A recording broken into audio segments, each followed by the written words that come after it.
ایک مرتبہ حضرت سعد رضی اللہ تعالیٰ عنہ نے اپنے ایک بیٹے کو یہ دعا کرتے ہوئے سنا کہ اے اللہ، میں تجھ سے جنت، اس کی نعمتوں اور اس کے ریشمی کپڑوں اور فلاں فلاں چیز کی دعا کرتا ہوں،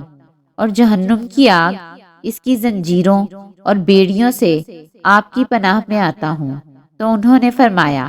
کہ تم نے اللہ سے بڑی خیر مانگی اور بڑے شر سے اللہ کی پناہ چاہی۔ میں نے نبی صلی اللہ علیہ وآلہ وسلم کو یہ فرماتے ہوئے سنا ہے کہ عنقریب ایک ایسی قوم آئے گی جو دعا میں حد سے آگے بڑھ جائے گی، اور یہ آیت تلاوت فرمائی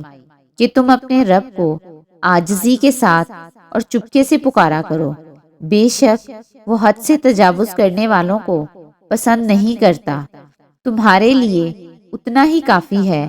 کہ اے اللہ، میں آپ سے جنت کا اور اس کے قریب کرنے والے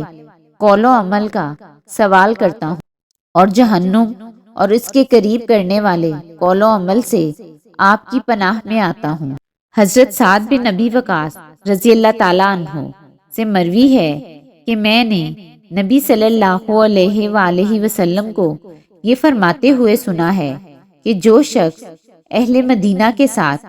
کسی ناگہانی دھوکے یا برائی کا ارادہ کرے گا، اللہ اسے اس طرح پگھلا دے گا جیسے پانی میں نمک پگھل جاتا ہے۔ حضرت سعد رضی اللہ تعالیٰ عنہ سے مروی ہے کہ نبی صلی اللہ علیہ وآلہ وسلم نے فرمایا، جو شخص اپنے باپ کے علاوہ کسی اور شخص کو اپنا باپ قرار دیتا ہے،